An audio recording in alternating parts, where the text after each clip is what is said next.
HSC 26-এর বাচ্চা কাচ্চারা কী অবস্থা সবার? আশা করি সবাই ভালো আছো। তোমাদের টেস্ট পরীক্ষায় অনেকে ধাক্কা খেয়েছো, অনেকে অনেক ভালো দিয়েছো। সকলের জন্যই শুভকামনা। কিন্তু আমাদের কিন্তু পড়াশোনা শুরু করতে হবে এখন থেকেই, আর কোনো ফাঁকি দেওয়ার সুযোগ নাই।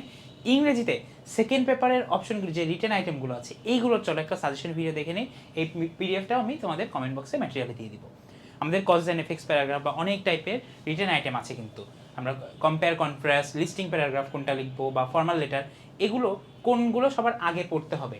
তোমরা তো ধরো এতদিন অনেক ফাঁকিবাজি করছো, ওইটা মানে নিলাম, ঠিক আছে, কিন্তু এখন কোনগুলো দিয়ে শুরু করতে হবে, কোন জিনিসগুলো আগে আয়ত্ত করতে হবে বা প্রিপেয়ার করতে হবে, এই জিনিসগুলো কিন্তু এখন জেনে নেওয়ার হাই টাইম। এই ভিডিওটা সেভ করে রাখো এবং এই ম্যাটেরিয়ালটা অবশ্যই ডাউনলোড করে রাখবে।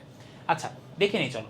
দেখো, কজেস অ্যান্ড ইফেক্টস প্যারাগ্রাফ যেটা আছে, যে কোনো একটা প্রবলেম দিয়ে বলবে এটার কারণ কি এবং এগুলোর প্রভাবগুলো কি, মানে এটা কোন কারণে হইতেছে আর এটার কারণে কি কি হচ্ছে, বেসিক্যালি এই জিনিস, তাই তো। এখন এই জিনিসের মধ্যে দেখো গ্লোবাল ওয়ার্মিং আছে, ডিফরেস্টেশন, প্রাইস হাইক। আমি কিন্তু ইম্পর্টেন্টগুলো দাগ দিয়ে রাখছি, ঠিক আছে, এগুলো খেয়াল করবো। Price hike, road accident, environment বা air pollution, drug addiction, food adulteration, causes and effects paragraph, causes and effects of failure in English, ইংলিশে কেন ফেইল করতেছে, ঠিক আছে। এখন কিন্তু তোমাদের মিলন স্যারের সময় এইচএসসি হচ্ছে, সো আগে থেকে কেয়ারফুল থাকো। Causes and effects of failure in English যেন কখনো ইংলিশে আসলেই ফেইলের কারণ না হয়ে যায়। তারপরে দেখো আর্লি ম্যারেজ বা প্রিম্যাচিওর ম্যারেজ, এটা কেন হচ্ছে বা প্রভাব কি কি হচ্ছে ফলে। তারপর আমরা দেখতে পাচ্ছি ট্রাফিক জ্যাম, ট্রাফিক জ্যামের ব্যাপারটাও আমাদের মাথায় রাখতে হবে। কম্পেয়ার অ্যান্ড কন্ট্রাস্টের ক্ষেত্রে দেখো দুইটা ব্যাপার থাকবে তোমাকে, ধরো এই যে এ এবং বি, ঠিক আছে। ধরো এই যে আয়নাবাজিতে চঞ্চল চৌধুরী একটা মিম আছে না, এক সাইডে ভালো এক সাইডে খারাপ, এইটা বেসিক্যালি কম্পেয়ার কন্ট্রাস্ট করবা তুমি, ঠিক আছে। অনেকটা এরকম সিটি অ্যান্ড রুরাল লাইফ, এটা দেখো গ্রামীণ জীবন এবং শহুরে জীবন, এই দুইটার ডিফারেন্স কি কম্পেয়ার কন্ট্রাস্ট করতে হবে। টেকনিক্যাল এডুকেশন এবং জেনারেল এডুকেশন, আমরা যেটা এখন পড়ছি বা যেটা আমি তোমাদের পড়াচ্ছি এটা জেনারেল এডুকেশন লাইন। আর টেকনিক্যাল কোনটা, আমরা জানি যে পলিটেকনিক ইনস্টিটিউটস আছে, এগুলো কিন্তু টেকনিক্যাল লাইন, ঠিক আছে। তো কোনটা বেশি গুরুত্বপূর্ণ বা এই দুইটার মধ্যে কম্পেয়ার কন্ট্রাস্ট কীভাবে হবে। রিমোট লার্নিং এবং ট্র্যাডিশনাল এডুকেশন বা অনলাইন লার্নিং, এটাও আসতে পারে। ফোক মিউজিক এবং মডার্ন মিউজিক, এই দুটোর মধ্যে পার্থক্য, যদিও এটা খুব বেশি গুরুত্বপূর্ণ না, বাট একটু জেনে রাখা ভালো, ঠিক আছে। মিউজিক নিয়ে কিন্তু আমরা সেন্স একটু কম কম লিখতে পারি আমরা, সো জেনে রাখবা অবশ্যই। Public transport versus personal vehicles, junk food versus healthy food, virtual এবং রিয়েল লাইফ, ভার্চুয়াল জীবন বা অনলাইন জীবন এবং রিয়েল জীবন কতটা আলাদা, নিশ্চয়ই কথা বলেই দেখেছো, তাই না।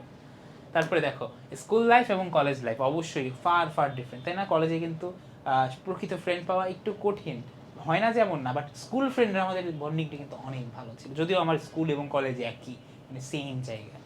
তারপরে দেখো life before and after digitalization of Bangladesh, যখন ডিজিটালাইজ বা আধুনিক করা হলো তখন এর আগে লাইফটা কেমন ছিল এবং এর পরে লাইফটা কেমন হয়েছে, যদিও বাংলাদেশ এখনো খুব ডিজিটাল হয় নাই, ঠিক আছে।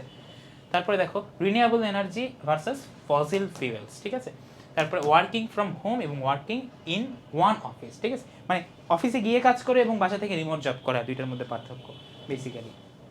তারপরে লিস্টিং প্যারাগ্রাফ বলতে আমাদের বেসিক নর্মাল প্যারাগ্রাফটা বোঝাচ্ছি আর কি, যেটা আমরা লিস্টিং করে থাকি। দেখো এখানে দেখো dowry system, environment pollution, deforestation, early marriage, food adulteration, price hike, এখানে কিন্তু তোমার ফোকাস কজেস অ্যান্ড ইফেক্টস না, বেসিক্যালি পুরোটা টপিকটা নিয়ে তোমাকে আলোচনা করতে হবে, একটা মানে একটা স্ট্যান্ডার্ড আলোচনা করতে হবে। Price hike, gender discrimination, global warming, load shedding, smoking অথবা ড্রাগ অ্যাডিকশন, প্রতিটা টপিক গুরুত্বপূর্ণ, যে কোনো টপিক থেকে আসতে পারে।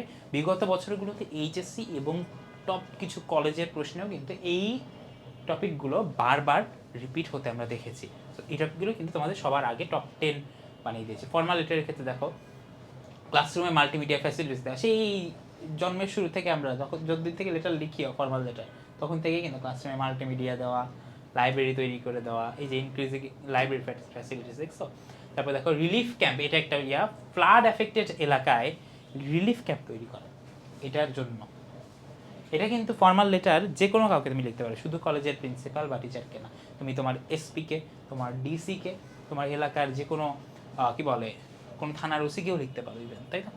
তো এরকম দেখো প্রতিটা টপিক দেওয়া আছে, সবগুলো ডাউনলোড করে নিবে অবশ্যই।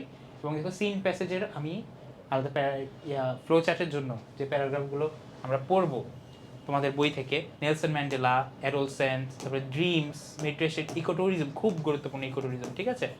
তারপরে দেখো সেন্ট মার্টিন আইল্যান্ড, এটা দ্য অ্যাক্ট অফ থিঙ্কিং, এটাও গুরুত্বপূর্ণ। তারপরে ওই যে অ্যারিস্টটল আছে না, ফিলোসফার অ্যারিস্টটল, মানুষ হলো সোশ্যাল বিং বলছিল, ওইটাও গুরুত্বপূর্ণ।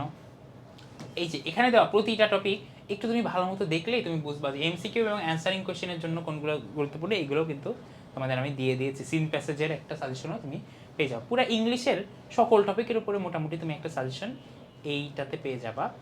সামারির জন্য কোন প্যাসেজগুলো পড়তে হবে, এবং আমাকে অবশ্যই জানাও যে তোমাদের কোন টপিকের উপরে ক্লাস লাগবে, ঠিক আছে? এটা যদি জানাও তাহলে আর কোনো ঝামেলাই নেই। কোন টপিকের, আমার হাতে লাগা খুব বাজে, সো ডোন্ট মাইন্ড, কোন টপিকের ক্লাস লাগবে এটা অবশ্যই আপনারা কমেন্ট বক্সে জানাই দেন। ইংরেজির এরকম অসংখ্য সাজেশন ভিডিও এবং শর্ট ক্লাস ভিডিও নিয়ে কিন্তু আমি আসবো, তোমাদের অর্ক ভাইয়ের সাথে আছি ইনশাল্লাহ, এবং কথা হবে, দেখা হবে। আল্লাহ হাফেজ।